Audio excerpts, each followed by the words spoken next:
Part 1: The Invitation That Never Came. Marcus Chen had always considered himself a practical man. At 32, he'd built a successful career in commercial real estate, driven a Mercedes, and was about to marry Victoria Ashworth, whose family name alone opened doors throughout the city. Standing in his downtown penthouse, looking out over the glittering skyline, he felt he'd finally arrived at the life he deserved. His phone buzzed, another text from his mother, Helen. "Sweetheart, still haven't received details about the rehearsal dinner. Let me know what I can help with." Marcus grimaced and set the phone face down on the marble counter. He'd been avoiding this conversation for weeks, but Victoria had made her position clear, and he'd reluctantly agreed. His mother wouldn't be at the wedding. Helen Chen had raised Marcus alone after his father died when Marcus was 8. She'd worked double shifts as a nurse, skipped meals to pay for his textbooks, and put herself through night school to eventually become a nurse practitioner. Their small apartment in the working-class neighborhood of Riverside had been filled with love, even when the cupboards were nearly bare. But that was exactly the problem, according to Victoria. "Darling," she'd said over wine at her parents' estate 6 weeks earlier, "I need to be honest about something. Your mother is, well, she's lovely, but she doesn't quite fit with the image we're trying to project." Marcus had stiffened. "What do you mean?" Victoria's mother, Patricia Ashworth, had chimed in smoothly.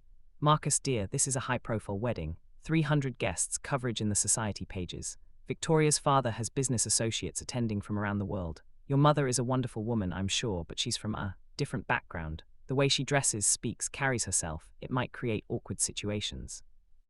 "We're just thinking of everyone's comfort," Victoria added, taking his hand, "including your mother's. Can you imagine how out of place she'd feel? All those society women, the cameras, the scrutiny. We'd actually be doing her a kindness by sparing her that discomfort." Marcus had felt something cold settle in his chest, but he'd pushed it aside. He'd worked so hard to leave Riverside behind, to build this new life. Maybe they had a point. Maybe his mother would be uncomfortable. Maybe he was protecting her. He'd rationalized it for weeks, but he still couldn't bring himself to tell Helen directly. Instead, he'd been vague, distant. When she asked about dress shopping, he said Victoria's family had it covered. When she mentioned planning a small gathering for his side of the family, he said the wedding was going to be intimate, mostly Victoria's relatives who'd traveled from abroad. The lies had piled up like snow, each one making the next easier, until he was buried in them. Part 2: The Truth Comes Out. 3 weeks before the wedding, Helen showed up at his penthouse unannounced. Marcus opened the door to find her holding a carefully wrapped box, her face bright with excitement. "I know I should have called," she said, stepping inside, "but I found the most perfect thing at an estate sale, and I had to bring it right over. It's a crystal cake server, vintage, absolutely beautiful. I thought you and Victoria could use it at the wedding, and then keep it as an heirloom." Marcus's throat tightened. "Mom, you shouldn't have." "Oh, I wanted to. Open it, please." Her eyes were shining. He unwrapped the box mechanically, revealing an intricately etched crystal server that must have cost her a significant portion of her modest paycheck. It was indeed beautiful, the kind of thing Victoria would actually appreciate. "It's great, Mom, really, thank you." Helen beamed. "Now I wanted to talk about my dress. I've been saving up, and I found this lovely boutique in the Arts District. They have a navy blue dress that I think would photograph well. Navy blue is appropriate for the mother of the groom, right? I've been researching." "Mom," the word came out sharper than he intended. She paused, her smile faltering. "What's wrong?" This was the moment. He could come clean, admit the truth, stand up to Victoria and her parents. He could honor this woman who'd sacrificed everything for him. Instead, he heard himself say, "The wedding's going to be really small. Immediate family only. Victoria's parents, her sister, that's about it. We're keeping it intimate." The light in Helen's eyes dimmed. "But Marcus, I'm immediate family. I'm your mother." "I know," but he scrambled for words. "Victoria's family is very particular about these things. It's going to be mostly just the ceremony, very brief, not really a celebration. You wouldn't enjoy it anyway." Helen set down her purse slowly. Her hands, he noticed, were trembling slightly. "Marcus Chen, look at me and tell me the truth. Am I invited to your wedding?" The silence stretched between them like a chasm. "It's complicated," he finally said. "Yes or no, am I invited to watch my only son get married?" Victoria's family thinks. They suggested that maybe, given the social differences. He couldn't finish the sentence, couldn't say the words that would make this real. Helen's face went pale, then flushed. Her eyes filled with tears, but she blinked them back fiercely. When she spoke, her voice was quiet but steady. I understand, I'm an embarrassment to you now. That's not, Mom, it's not like that. Isn't it? She picked up her purse with dignity. I wore second-hand clothes and worked night shifts to put you through college. I was so proud when you graduated, when you got your job, when you moved up in the world. I never imagined that up meant leaving me behind. You're being dramatic. She laughed, a broken sound. Am I? Marcus, do you remember when you were 12 and you wanted to go to that expensive summer camp? All your friends from the gifted program were going. I worked every holiday that year, every overtime shift available. I sold my mother's wedding ring, the only thing I had from her. You went to that camp. Guilt crashed over him, but he hardened himself against it. That was your choice. Yes, it was, and this is yours. She walked to the door, then turned back. I hope your new family gives you everything you think you need, Marcus. I hope it's worth it. After she left, Marcus stood in his penthouse, surrounded by luxury, holding a crystal cake server that suddenly felt unbearably heavy in his hands. He should have gone after her. He knew he should have. He didn't. Part 3: The Wedding Day. The wedding was exactly what Victoria had envisioned: opulent, elegant, and exquisitely documented on social media. The ceremony took place at the Ashworth Estates garden, under an arch woven with thousands of dollars worth of white roses and orchids. 300 guests sipped champagne and applauded as Marcus and Victoria exchanged vows. Marcus's best man was Trevor, a colleague from work whom he'd known for 3 years. His groomsmen were Victoria's cousin and 2 of her childhood friends who'd graciously agreed to balance out the wedding party. No one from Riverside was there.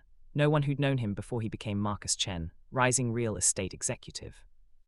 He didn't allow himself to think about Helen.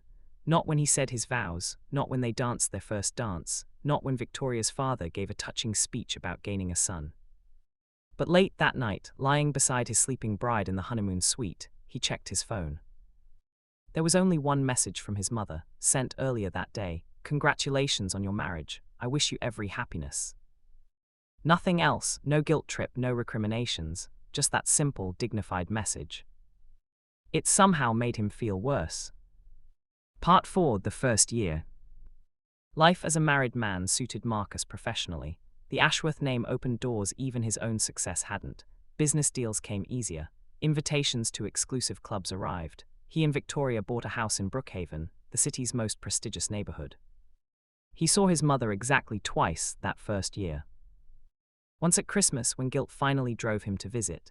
He'd shown up at her apartment with expensive gifts: a new television, a luxury bathrobe, a gift certificate to a fancy restaurant. She'd accepted them politely, served him coffee, and made small talk about her work at the hospital. She didn't mention the wedding. She didn't mention Victoria. When he left after 45 minutes, she'd hugged him and said, "Take care of yourself, Marcus." It felt like goodbye. The second time was in March, when he ran into her at the grocery store. She'd been in her nurse's scrubs, clearly stopping by after a shift. Her cart contained basic staples, budget brands. His contained imported cheeses and organic produce. "How's married life?" she'd asked. "Good, really good. How are you?" "Busy. They promoted me to head of the night shift nursing team." "That's great, Mom, that's really great." They'd stood there awkwardly, 2 people who used to know everything about each other, now strangers meeting in the frozen foods aisle. "Well," she'd said finally, "I should go. These groceries won't put themselves away." He'd watched her walk away, her shoulders straight, her head high, pushing her cart toward the checkout. He'd wanted to call her back, to apologize, to bridge the gap he'd created. Instead, he'd continued his own shopping, telling himself this was just how life worked. People grew apart. It was natural. But late at night, sometimes, he'd remember the small apartment in Riverside, his mother reading to him by lamplight, her laugh when he told jokes, the way she'd saved the last piece of chicken for him even when he knew she was hungry. He'd push those memories away and reach for Victoria, reminding himself of everything he'd gained. Part 5: The Foundation. The change began so subtly that Marcus didn't notice it at first. Victoria came home one evening, 2 years into their marriage, with unusual news. "Darling, I've been asked to join the board of the Riverside Community Health Initiative. Can you imagine me doing charity work?" Marcus looked up from his laptop. "Riverside, why there?" "It's fashionable now, helping the underprivileged neighborhoods. Patricia says it's the sort of thing that looks wonderful for the family's public image. especially with Daddy considering a Senate run. They're opening a new community health center. Something cold moved in Marcus's chest. That's where my mother works, at the Riverside Clinic. Does she? Well, it's a large facility. I probably won't even run into her. Victoria examined her manicured nails. They're planning a big fundraising gala. 500 guests, celebrity entertainment. It'll be quite the event. Over the following weeks, Marcus watched as Victoria threw herself into what she called her charity project. She posted constantly on social media about the importance of community health, about giving back, about her dedication to helping nurses and patients in underserved areas. It grated on him in a way he couldn't quite articulate. Then came the invitation to the gala. Black tie, $500 a plate, with all proceeds going to the Riverside Community Health Initiative. The invitation featured a photo of the clinic's staff, and there, in the back row, was his mother. "We should skip this one," Marcus said when Victoria showed him the invitation. "Skip it, Marcus, I'm on the board, I have to be there, and as my husband, so do you." "It'll be awkward." "Because of your mother," Victoria sighed. "Darling, you're going to have to face her eventually. Besides, she'll be working the event, probably in the back somewhere. You might not even see her." Part 6, The Gala. The night of the gala, Marcus wore his most expensive tuxedo-like armor. The ballroom glittered with chandeliers and influential people. Politicians, business leaders, society figures, everyone who mattered was there, paying generously to be seen supporting a good cause.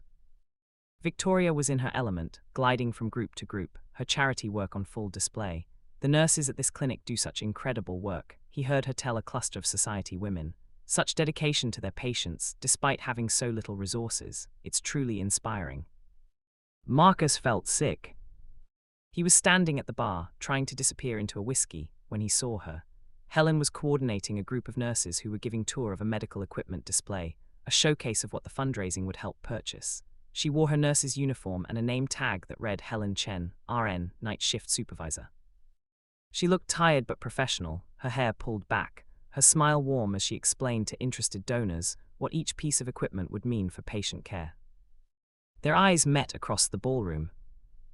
For a moment, he thought she might ignore him, turn away. Instead, she excused herself from the group she was speaking with and walked over. "Hello, Marcus." "Hi, Mom. Your wife has done a wonderful job organizing this event. The center will be able to do so much good with these funds." He set down his drink. "I didn't know you'd be here." "I'm here every day. I work here, remember." There was no bitterness in her voice, just statement of fact. "How are you?" I'm good, you?" "Busy, we're understaffed, and the patients just keep coming, but we do what we can." She glanced back toward the display. "I should get back, there are people waiting for the tour." "Mom, wait," he reached out, not quite touching her arm. "I've been meaning to call." "Have you?" She smiled sadly. "Marcus, you don't have to pretend. I understand where I fit in your life now. Which is to say, I don't. I've made peace with it." "That's not." Mrs. Chen, a donor, approached, interrupting. "Could you explain again how the new diagnostic equipment works? My wife and I are considering a substantial donation." Helen's professional smile snapped back into place. "Of course, Marcus, excuse me, it was good to see you." He watched her walk away, returning to her work, helping people, doing what she'd always done, taking care of others, putting their needs first, never complaining about what she didn't have. Part 7, The Revelation. Later that evening, after most guests had departed, Marcus found himself wandering the corridors of the clinic. Victoria was holding court with potential donors, and he'd excused himself, drawn by a need he didn't fully understand.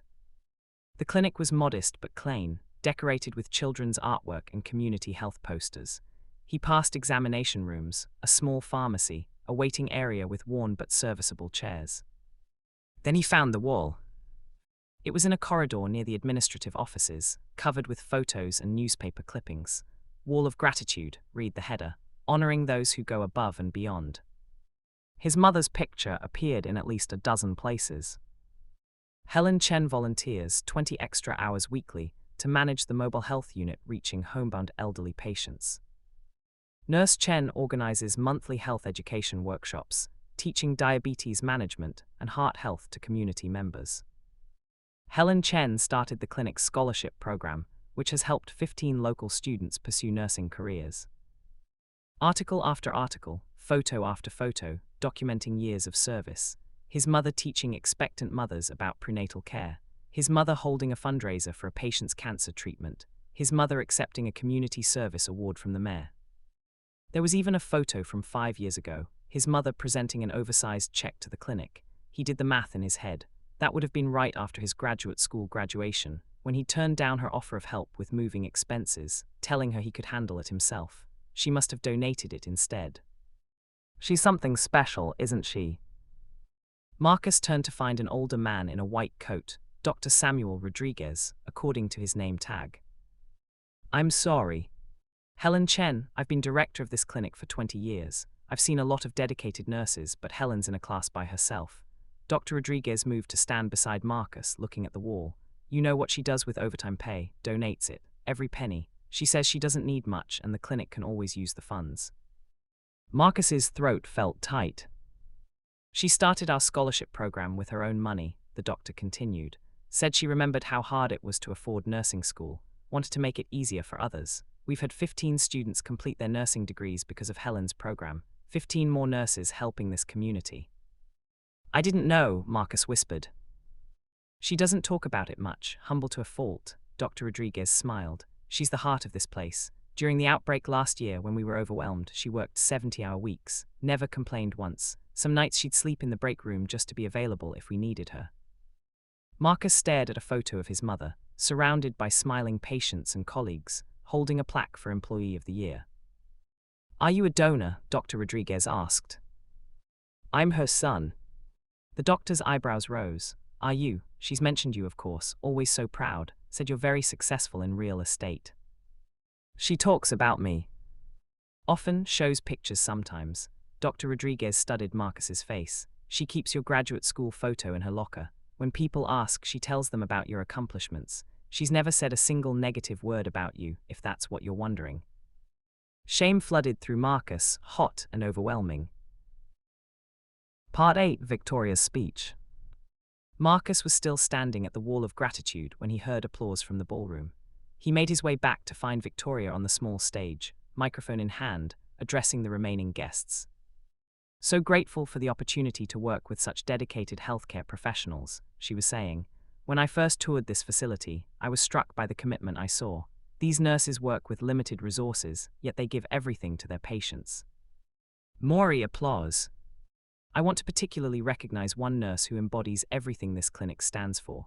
Helen Chen has worked here for over 20 years. She volunteers countless extra hours, started a scholarship program, and represents the very best of community healthcare. Helen, could you come up here? Marcus watched his mother reluctantly climb the stage steps, clearly uncomfortable with the attention. Victoria put an arm around Helen's shoulders, a gesture that made Marcus's stomach turn because he knew it was for the cameras. Helen represents why we do this work, why we fundraise, why we advocate, why we fight for community health. Looking at dedicated professionals like Helen reminds us that healthcare is about more than medicine. It's about compassion, sacrifice, and service. The audience applauded enthusiastically. Cameras flashed. Victoria basked in the moment, the picture of philanthropic grace beside the humble nurse. Helen doesn't have much, Victoria continued, and Marcus felt something snap inside him. She's spent her life serving others, giving everything to her community. She's never had the advantages that some of us take for granted, but she perseveres with such dignity and grace. His mother's face had gone very still. So let's give Helen and all the nurses like her a round of applause. They're the real heroes. As people clapped and took photos, Marcus saw something in his mother's expression that he'd never seen before. Not hurt, not anger, but a kind of profound sadness mixed with understanding. She smiled graciously, thanked Victoria, and stepped off the stage as quickly as possible. Marcus intercepted her in the corridor. Mom, please don't, she said quietly. That was condescending as hell, the way she talked about you. The way she talked about me, Helen's eyes flashed. Marcus, she learned that from somewhere. She learned that it's acceptable to look down on people who work with their hands, who don't have money or connections, who serve instead of being served. Where do you think she learned that it's okay? He had no answer. From people like you, Helen continued, her voice still quiet but sharp as a scalpel. From her husband, who was so ashamed of his working-class mother that he didn't invite her to his wedding. You taught her that people like me exist to make people like her feel magnanimous. That's not fair. Isn't it? She stepped closer. Marcus, your wife just reduced my entire life's work to a photo opportunity. She paraded me on stage like a charitable cause, talked about how I don't have much and persevere despite having nothing. She used me to make herself look good. And the terrible thing, I've made peace with that. It's what people do. Mom, what breaks my heart is that you let her. You stood there and watched while your wife turned your mother into a prop for her social climbing. You chose this, Marcus. You chose her and this life and these values. I just hope you're happy with your choice. She walked away, her nurse's shoes squeaking on the linoleum, leaving Marcus alone in the corridor with his shame. Part 9, The Unraveling begins. That night, Marcus couldn't sleep. While Victoria scrolled through the gala photos on her phone, pleased with the coverage, Marcus lay awake, his mother's words echoing. You chose this. Over the following weeks, he started seeing things he'd trained himself not to notice. The way Victoria spoke to service workers, waiters, housekeepers, valets, with that particular tone of polite disdain. The way his in-laws discussed those people and that element when referring to anyone from neighborhoods like Riverside. The way his colleagues joked about poverty porn, charity events where wealthy people paid to feel good about themselves while actually changing nothing. He'd laughed at those jokes. He'd used that tone with service workers. He'd become the thing his mother had raised him not to be. One evening, he drove to Riverside. He parked across from the clinic and watched the night shift arrive. His mother walked up right at 7 p.m., her bag over her shoulder, greeting colleagues with hugs and smiles. Even from a distance, he could see the easy warmth of her interactions, so different from the calculated networking of his own world. She disappeared inside, and he sat there for another hour, watching lights flicker in windows, imagining her moving through the corridors, caring for patients, doing the work she'd devoted her life to. His phone rang. Victoria. Where are you? We have the Hendersons' dinner party in 40 minutes. I can't make it. What, Marcus? Robert Henderson is your biggest client. Tell them I'm sick. Are you actually sick or just being difficult? He looked at the clinic, at the light glowing from what he thought might be his mother's office. I don't know anymore. Part 10, The Crisis. 3 weeks later, Marcus got the call at 2 a.m. Mr. Chen, this is Dr. Rodriguez from Riverside Community Health. Your mother has been in an accident. Marcus's blood turned to ice. What kind of accident? She was driving home from her shift when another vehicle ran a red light. She's stable, but she has a concussion, broken ribs, and a fractured leg. She's at Metropolitan Hospital. Marcus was in his car in 5 minutes, not bothering to explain to a sleepy Victoria where he was going. He found his mother in a hospital bed, her face bruised, her leg elevated in a cast, monitors beeping around her. Despite everything, she smiled when she saw him. I'm okay, she said immediately. They're keeping me for observation, but I'll be fine. Jesus, Mom. He pulled a chair close to her bed, taking her hand carefully. What happened? Wrong place, wrong time. Drunk driver. The police said it wasn't my fault. She winced as she shifted position. I'm more annoyed about missing work. We're short-staffed as it is. You're worried about work. Mom, you could have been killed. But I wasn't. I'm tough, you know that. He did know that. He'd just forgotten for a while. Over the next hour, various hospital staff came through. Nurses who clearly knew Helen from the medical community, a resident who trained under her at the clinic, a patient advocate who called her a friend. Each one expressed genuine concern, genuine affection. When they were alone again, Marcus said, You have a lot of people who care about you. I've been lucky, good friends, good colleagues, a job I love. She squeezed his hand. Marcus, you don't need to stay. I'm sure Victoria is wondering where you are. She'll be fine. Will she? Helen studied his face. Son, can I ask you something? Are you happy? The question caught him off guard. I have everything I wanted. That's not what I asked. He was saved from answering by Victoria's arrival. She swept in wearing yoga pants and an expensive parka, clearly having dressed in a hurry. Marcus, what on earth? She stopped, seeing Helen. Oh, hello, Mrs. Chen. Please call me Helen. Victoria's smile was polite but cool. I'm sorry about your accident. Marcus, we really should go. You have an early meeting. I'm staying. Don't be ridiculous. The doctors have it under control. I said I'm staying. Victoria's eyes narrowed. Can I speak to you outside? In the corridor, she let her composure slip. What are you doing? She's fine. She has her own life. You don't need to play the devoted son now, Marcus. It's a little late for that. The truth of her words hit him like a punch. Maybe that's exactly why I need to stay. You're being emotional and irrational. That accident must have shaken you up, but... That's my mother in there, Victoria. The mother you didn't want at our wedding, that mother, she crossed her arms. You can't have it both ways. Either she's an embarrassment to you or she isn't. Make up your mind. What if I was wrong? Victoria laughed. Now you think you were wrong. After 2 years. Marcus, you chose our life. You chose who you want to be. Don't let a little guilt confuse you. He looked at his wife and saw clearly for the first time what he'd been trying not to see. She wasn't cruel, exactly. She'd been raised with certain values, certain beliefs about class and worth and who mattered. She'd never been taught any different. And for the past few years, neither had he. Go home, he told Victoria. I'll call a car later. This is absurd. Goes home. After she left, he returned to his mother's room. Helen was dozing, her face peaceful despite the bruises. He settled into the chair beside her bed, watching her breathe, counting himself lucky that she was still breathing at all. He thought about all the times she must have sat like this beside his bed when he was sick as a child. All the nights she'd stayed awake to make sure he was okay. All the sacrifices she'd made without ever asking for thanks or recognition. What had he given her in return?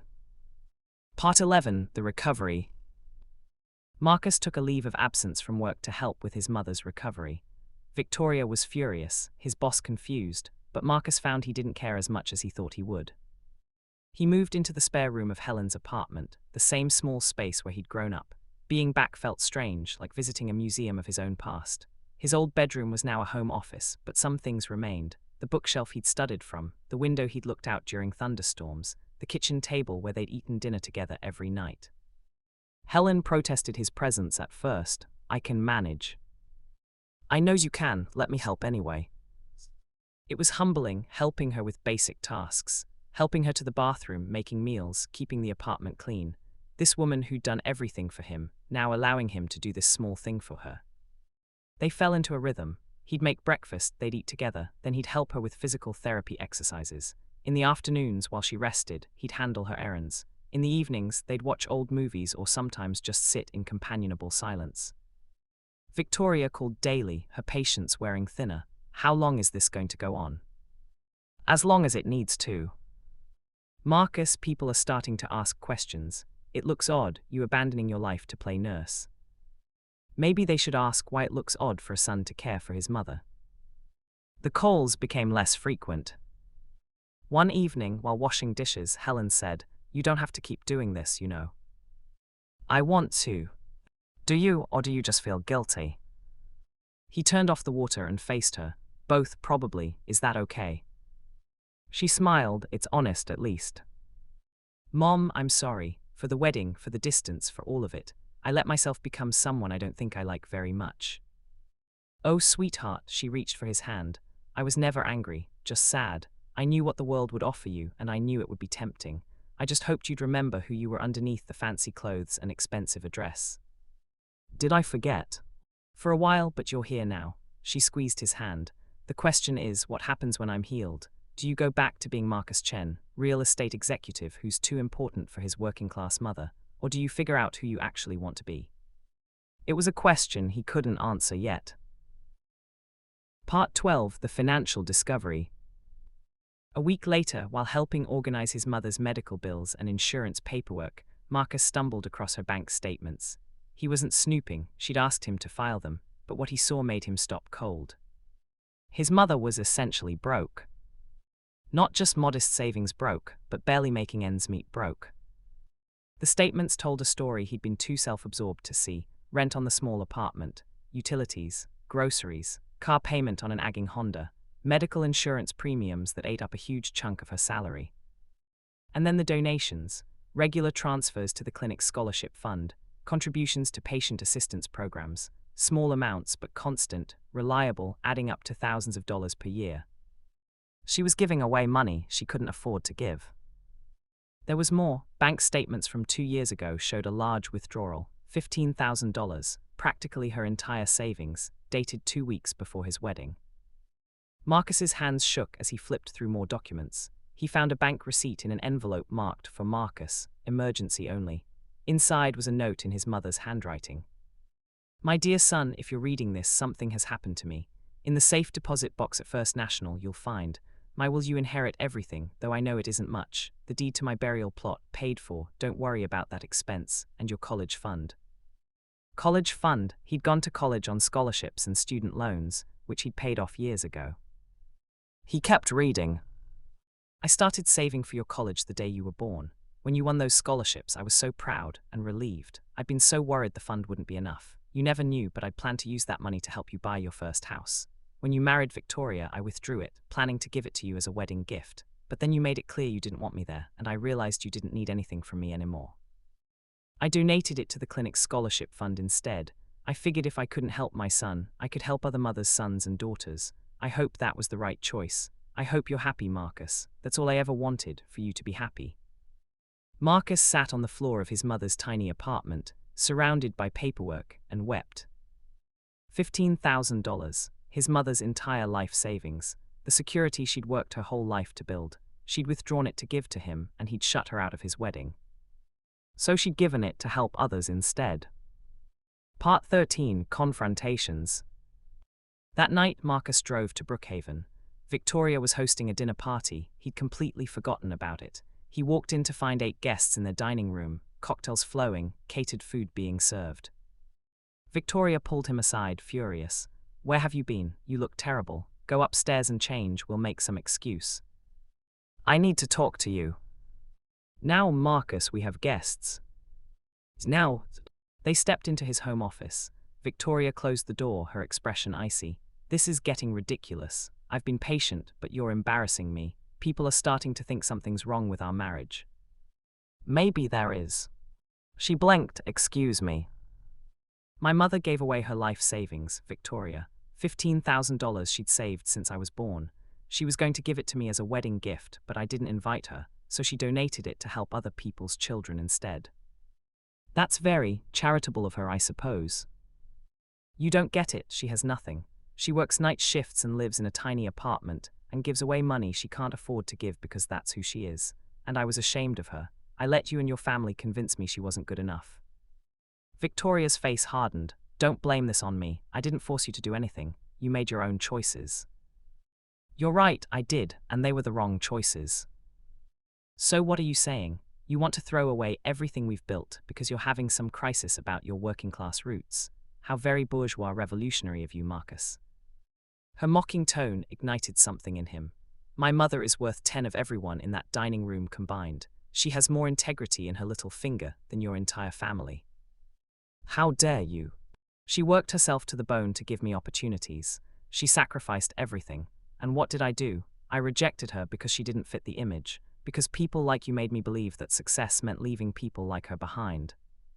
Victoria's face was cold now. People like me? You mean the people who helped you succeed? My father got you half your biggest clients. My connections opened doors you couldn't have opened yourself. This house, this life, these opportunities. You're as much a part of this world as I am now. Then I need to leave it. The words hung in the air between them. You're not serious, Victoria said finally. I've never been more serious. You're going to throw away our marriage over this, over your mother. It's not just about her, it's about who I've become. I don't like that person, Victoria. I think maybe I never did.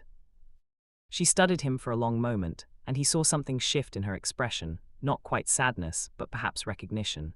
You're going to regret this. Maybe, but I'll regret staying more. Part 14, The Unraveling. The divorce was civil but thorough. Victoria wanted it done quickly and quietly to avoid scandal. Marcus gave her the house, most of their shared assets. He found he didn't care much about any of it. His boss was less understanding about the leave of absence becoming a resignation. You're throwing away your career for family drama. Chen, I thought you were smarter than this. So did I, Marcus said. Turns out I was just different than this. His colleagues thought he was having a breakdown. His former friends from the Brookhaven social scene stopped calling. The Ashworths made it clear he was no longer welcome in their circles. Marcus found he could breathe easier anyway. He moved his things into a modest 2-bedroom apartment near Riverside, not with his mother. She'd insisted she didn't need a roommate, but close enough to help regularly. He took a job at a smaller real estate firm that focused on affordable housing development. The pay was a fraction of what he'd made, but the work felt meaningful. His mother's recovery was slow but steady. She returned to work part-time at first, then gradually full-time. Marcus drove her to appointments, helped with physical therapy, made sure she wasn't pushing herself too hard. They had dinner together most evenings, sometimes at her place, sometimes at his. They talked about things they'd never talked about when he was too busy climbing social ladders. She told him about her childhood, about his father, about the early days of her nursing career. He told her about his fears, his regrets, his hopes for becoming someone better. "You're being too hard on yourself," she said one evening over spaghetti. "You made mistakes, we all do." "I rejected you, Mom. I was ashamed of you. There's no spinning that into something less awful." "No, there isn't. It was awful. But you owned it, you changed, and you're trying to do better. That counts for something. Does it make up for it?" She smiled. "You're my son, there's nothing to make up for. I loved you when you were ashamed of me. I love you now that you're not. That's what parents do." Part 15, The Project. 6 months after the divorce, Marcus proposed an idea to his new employer, a community development project in Riverside. Affordable housing, but done thoughtfully, with input from longtime residents to avoid displacing the very people it was meant to help. "It's a hard sell," his boss warned. "Profit margins are thin on affordable housing. Investors want luxury condos." Then we find different investors, people who care about community as much as profit. It was an uphill battle, months of planning, community meetings, searching for funding. Marcus worked longer hours than he ever had at his prestigious old firm, but for the first time in years, he felt like the work mattered. Helen attended some of the community meetings. She didn't say much, just listened, but Marcus would catch her eye sometimes and see pride there. Real pride, not the uncomfortable pride she'd worn when he'd been climbing the ladder. Pride in what he was doing, not just what he was achieving. One evening, after a particularly long meeting, they walked back to her apartment together. "You're good at this," she said, listening to people, taking their concerns seriously, making them feel heard. "Learned from the best." She smiled. "Maybe, or maybe it was in you all along and you just needed to remember." At her building, she hugged him goodnight, then paused. "Marcus, I'm proud of you, not for your job or your success. I'm proud of the person you're choosing to be." After she went inside, Marcus stood on the sidewalk for a long time, looking up at her window. The apartment was small, the neighborhood worn, the building old, but the light in her window was warm and steady. He realized he was crying again, but this time not from shame or regret, from something else, something like coming home. Part 16, The Silent Payback. It took Marcus a while to realize what his mother had done. The scholarship program she'd started at the clinic had grown. What began with her own donations had attracted matching funds from other donors, inspired by her commitment. By the time Marcus pieced it together, the program had helped 23 students complete nursing degrees. 23 nurses who wouldn't have had the opportunity otherwise. 23 people now serving communities, caring for patients, passing on the legacy of service his mother embodied. But it went deeper than that. Several of those nurses had returned to work at the Riverside Clinic. One had started a similar scholarship program in another underserved neighborhood. Another had gone on to become a nurse practitioner and opened a free clinic for the homeless. The ripple effect of his mother's quiet generosity was spreading wider than he could track. And then there was Marcus himself. His affordable housing project had succeeded, despite long odds. The first building was under construction, 3 more were in planning. Other developers were taking notice, seeing that ethical development could actually work. At a community celebration for the groundbreaking, one of the future residents approached Marcus. She was a young single mother, working 2 jobs, who'd been on a waiting list for affordable housing for 3 years. "My son has asthma," she told Marcus. "Our current apartment has mold problems, but it's all we can afford. This new building, it's going to change our lives. He'll be healthier. I'll be able to work 1 job instead of 2, be home with him more. You probably can't understand what this means." But he could. He remembered being a sick child in a small apartment, his mother working night shifts, both of them doing the best they could with what they had. "I think I do understand," he said, "and I'm glad we could help." After she left, Marcus looked around the construction site. At the families gathered, the community leaders, the neighbors who'd fought for this project alongside him. He saw his mother talking with Dr. Rodriguez, both of them smiling. He'd spent years chasing the wrong kind of success. building wealth, status, connections. None of it had made him happy. None of it had mattered. This mattered. His mother caught his eye across the crowd and smiled. No words needed. She understood what he was learning. This was her payback, not revenge. She'd never wanted that, but transformation. By being exactly who she'd always been, kind, generous, dedicated to service, she'd held up a mirror that eventually forced him to see who he'd become, and more importantly, who he could be instead. She'd never stopped loving him, even when he'd rejected her, never stopped being proud of him, even when he'd been ashamed of her, never stopped believing he could be better, even when he'd stopped believing it himself. That was her silent payback, refusing to give up on him even when he'd given up on himself. Part 17, The Wedding Invitation.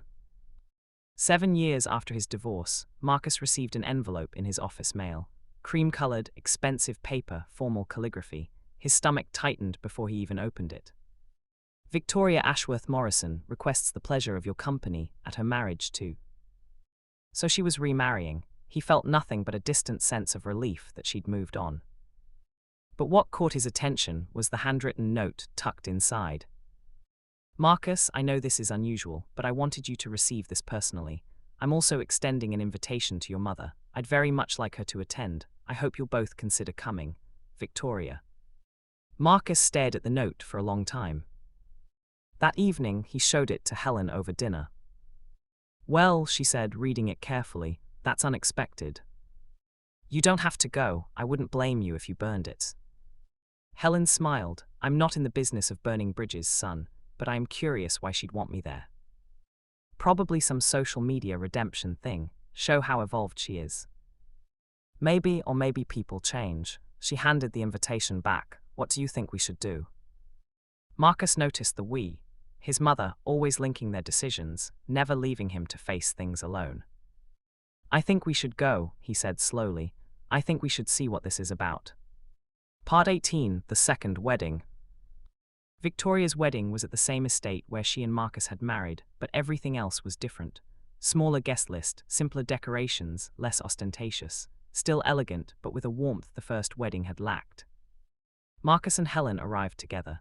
He in a modest suit, she in a beautiful navy dress, the same one she'd bought 7 years ago for a wedding she'd never attended. Victoria spotted them immediately and came over, leaving her maid of honor mid-conversation. You came, she said, and Marcus saw genuine relief in her eyes. Both of you, thank you. Congratulations, Helen said warmly. I hope you'll be very happy.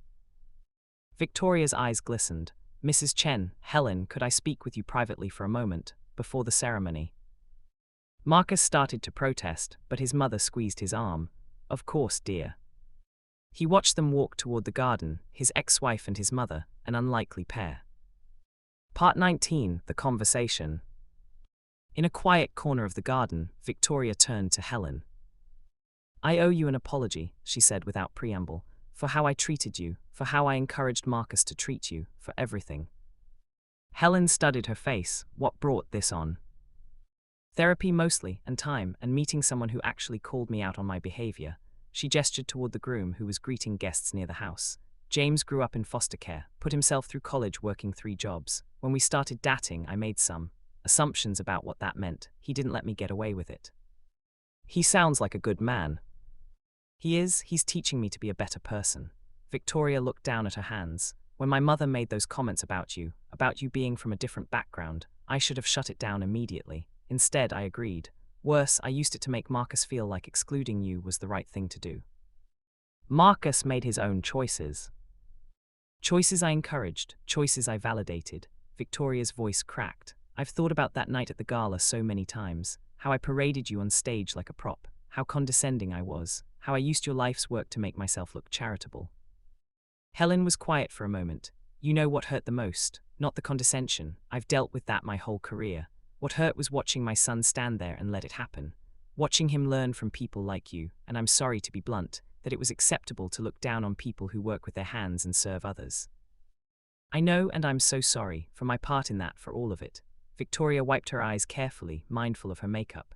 I don't expect forgiveness. I just wanted you to know that I understand what I did wrong, and that seeing Marcus transform, seeing him build something meaningful instead of just profitable, it made me take a hard look at myself. And what did you see? Someone who'd been raised with values I'm not proud of. Someone who measured people by their bank accounts and their social connections instead of their character. Someone who needed to do a lot of work to become the person I want to be. Helen reached out and took Victoria's hand. We all have growing to do. The fact that you're trying counts for something.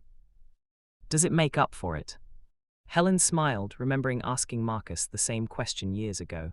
It's a start, keep going. Part 20, The Ceremony. The ceremony was simple and heartfelt. James Morrison turned out to be a pediatric surgeon who volunteered at free clinics. His vows mentioned Victoria's journey toward understanding privilege and using it responsibly. Her vows mentioned learning that wealth meant nothing without purpose. Marcus watched his ex-wife marry a better match than he'd ever been for her, and felt genuinely happy for them both. At the reception, Victoria made a toast that surprised everyone.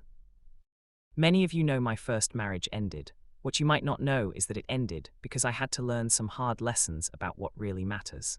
I want to thank someone who taught me one of those lessons, even though she didn't set out to. She raised her glass toward Helen. Helen Chen embodies everything I was raised to overlook: quiet dignity, selfless service, unwavering integrity. She spent her life helping others, not for recognition or social status, but because it was the right thing to do. When I treated her as less than she was, I revealed everything that was wrong with my own values. The room had gone quiet. Helen, I can't undo the past, but I can honor what you taught me by trying to do better. James and I have decided that in lieu of wedding gifts, we're asking guests to donate to the Helen Chen Nursing Scholarship Foundation. We're also establishing an endowment to ensure the foundation continues in perpetuity. She turned to Marcus. And Marcus, you showed me that it's never too late to change course, to choose purpose over prestige. Thank you for that example. Marcus felt his mother's hand find his under the table. After the toast, as guests mingled, Patricia Ashworth approached Helen. Victoria's mother looked older, more fragile than Marcus remembered. Mrs. Chen, she said stiffly, I owe you an apology as well. Mrs. Ashworth, please let me finish. I raised my daughter to believe that social standing mattered more than character. I taught her to look down on people who worked for a living, who didn't have family money or connections. I taught her wrong. Helen's expression softened. It's hard to unlearn the values we're raised with. It is. But that's no excuse. Patricia's voice wavered. My husband is facing federal charges for fraud. Our prestigious family name is now associated with scandal. We're losing everything: the houses, the money, the social position. And you know what I've learned? None of it matters. None of it was real. She looked directly at Helen. You have something we never did. Real respect from your community. Real impact on people's lives. Real legacy. I was a fool not to see that 7 years ago. We all have blind spots. You're very gracious. Patricia managed a smile, more gracious than I deserve.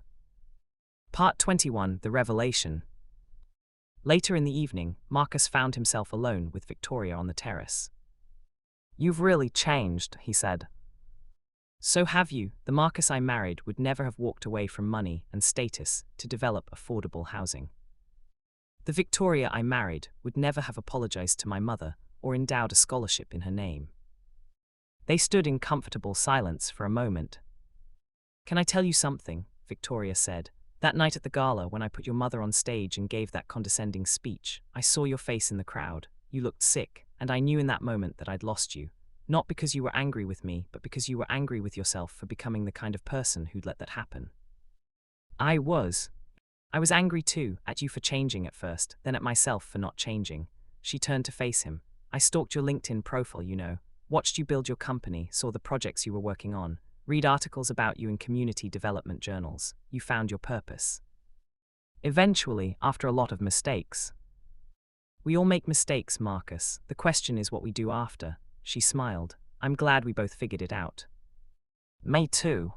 Friends, she extended her hand. He shook it. Friends. Part 22, The Foundation. The endowment Victoria and James established transformed the Helen Chen Nursing Scholarship Foundation. What had been a modest program supporting 2 or 3 students per year became a major initiative supporting 30 students annually across 5 states. Helen was overwhelmed. This is too much. I don't deserve. Stop, Marcus said. You deserve this and more. Let people honor you. The foundation's first major event was a fundraising gala. Ironic, given Marcus's memories of the last such event. But this time, his mother wasn't a prop. She was the guest of honor. The ballroom was filled with scholarship recipients, former patients, community leaders, and healthcare professionals. Dr. Rodriguez gave a speech about Helen's decades of service. Former scholarship recipients talked about how her program had changed their lives. One woman, now a nurse practitioner running her own clinic, said through tears, "I was a single mother working at Walmart, taking night classes, trying to figure out how to afford nursing school. Mrs. Chen's scholarship made it possible. Now I'm able to give back, to help others the way she helped me. That's legacy." When it was Helen's turn to speak, she stood at the podium looking out at the crowd, so different from that night 7 years ago when Victoria had pulled her on stage. "I'm not comfortable being the center of attention," she began, and people laughed warmly. "I've spent my career trying to focus attention on patients, on students, on communities in need, but I'll accept this honor if it means we can help more people." She paused, finding Marcus in the crowd. "My son taught me something important recently. He reminded me that transformation is always possible, that people can change, can grow, can become better versions of themselves. I've seen it in the scholarship recipients who have gone on to serve others. I've seen it in colleagues who have dedicated their lives to healthcare. I've seen it in my own son." Her voice grew stronger. "Some of you know that Marcus and I went through a difficult period, that we were estranged for a time. I won't go into details, but I will say this: love is patient, love is persistent, love believes in people even when they stop believing in themselves. And sometimes, the greatest gift we can give someone is the space to make mistakes and the grace to come back from them." After the event, as they drove home together, Helen said, "You know what's strange? If you hadn't excluded me from your wedding, none of this would have happened." Marcus looked at her sharply. "How do you figure?" "Think about it. If you'd invited me, if everything had been fine, you might have stayed with Victoria, stayed in that world, never questioned whether you were happy or fulfilled, never started doing work that actually matters. So you're saying excluding you from my wedding was a good thing?" "I'm saying that sometimes our worst mistakes lead us to our best destinations, not because the mistakes were good, but because they force us to reckon with who we are and who we want to be." Marcus shook his head. "Only you could find a silver lining in your son being ashamed of you." "Not a silver lining, a lesson, and you learned it eventually. That's what counts." Part 23, Full Circle. 10 years after the wedding that Helen never attended, Marcus organized a celebration. It wasn't for a birthday or anniversary. It was simply a party to honor his mother, to gather everyone whose lives she'd touched, to celebrate the woman who taught him everything that actually mattered. The venue was the Riverside Community Health Clinic, expanded and renovated thanks to years of fundraising, now a state-of-the-art facility serving thousands of patients. Over 200 people came: scholarship recipients and their families, former patients, colleagues, community members, even Victoria and James, who'd become genuine friends and supporters of the foundation. Marcus had arranged for a special presentation, a documentary about his mother's life and impact, produced by a former scholarship recipient who'd become a filmmaker. The film showed Helen's early years as a struggling single mother, interviewed neighbors from the old apartment building who remembered her kindness, former patients who credited her with saving their lives, not just medically, but through her compassion and advocacy. It showed the scholarship recipients, now nurses and doctors and healthcare administrators, creating ripple effects across the country.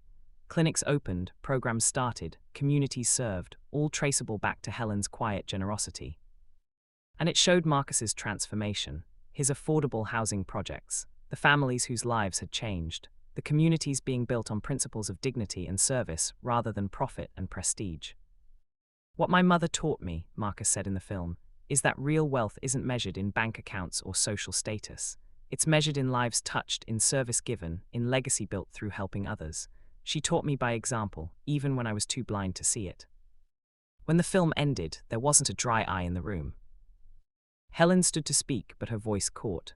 Marcus came to stand beside her, putting an arm around her shoulders. "I'm not good at accepting praise," she finally managed. "I just did what felt right, helped where I could, gave what I had. I never expected recognition." She looked around the room. "But if this recognition can inspire others to serve, to give, to help, then I'll accept it. Not for me, but for all the people who still need help, all the students who need opportunities, all the patients who need care, all the communities that need advocacy." She turned to Marcus. "And I'll accept it as a reminder that people can change, that mistakes don't define us, our response to them does, that it's never too late to become who you're meant to be. My son taught me that, she said, her voice strong now, just as I once taught him. Part 24, The Letter. That night, after everyone had left, Marcus found an envelope on his car windshield, his name in familiar handwriting. Inside was a letter from his mother. My dearest Marcus, I'm writing this while watching you talk with the scholarship recipients, seeing you in your element, seeing the man you've become. I'm so proud I could burst. You asked me once if I regretted donating that $15,000, if I regretted giving away my wedding gift to you. I want to answer that question fully now. I don't regret it for a second, not because the scholarship program has grown beyond my wildest dreams, though that's wonderful, not because it led to this foundation and all these opportunities, though I'm grateful. I don't regret it because that money bought something far more valuable than anything it could have purchased, your transformation. If I'd given you that money at your wedding, you would have thanked me politely and deposited it, maybe bought something nice, but you wouldn't have changed. You would have continued on the path you were on, becoming harder, colder, more distant from the values I raised you with. Instead, that money, given to help others when you rejected me, became a mirror. Eventually, it showed you the truth about who you'd become and who you wanted to be. That $15,000 bought me my son back. It bought you a chance to find yourself again, and it helped 23, now 78, students become nurses. Best investment I ever made. I never wanted revenge, Marcus. I never wanted you to suffer or grovel or pay for hurting me. I just wanted you to remember who you really were underneath the expensive suits and social climbing. The scholarship wasn't payback. It was faith. Faith that you'd find your way back eventually. Faith that the boy I raised was still in there somewhere. Faith that love and example would be more powerful than anger or punishment. I was right to have that faith. You are everything I hoped you'd become, not because you're successful or accomplished, though you are, but because you're kind, because you serve others, because you use your gifts to help people who need help, because you've chosen purpose over prestige. That's the son I always knew you could be. I love you more than words can express. I'm proud of you beyond measure, and I forgive you completely for everything you think you need forgiveness for. Now forgive yourself and keep doing this beautiful work. All my love. Mom. P.S. That navy dress I bought for your wedding 10 years ago. I finally got to wear it tonight. Worth the wait. Marcus sat in his car, reading and rereading the letter, crying like he hadn't cried since that night in her hospital room. His mother had planned this all along, not maliciously, not manipulatively, but with the patient wisdom of someone who understood that people need space to make mistakes and grace to come back from them. She'd given him both. That was her silent payback, refusing to punish him, refusing to make him small, refusing to give up on him even when he'd given up on himself. Instead, she'd planted seeds of scholarship, of service, of example, and waited for them to grow. And they had grown into a foundation helping hundreds of students, into housing projects serving thousands of families, into a son who finally understood what mattered. Into a legacy that would outlive them both. Epilogue 20 years later. Marcus Chen, now 52, stood in the main hall of the Helen Chen Memorial Hospital, the newest facility in what had become a network of community health centers across 3 states.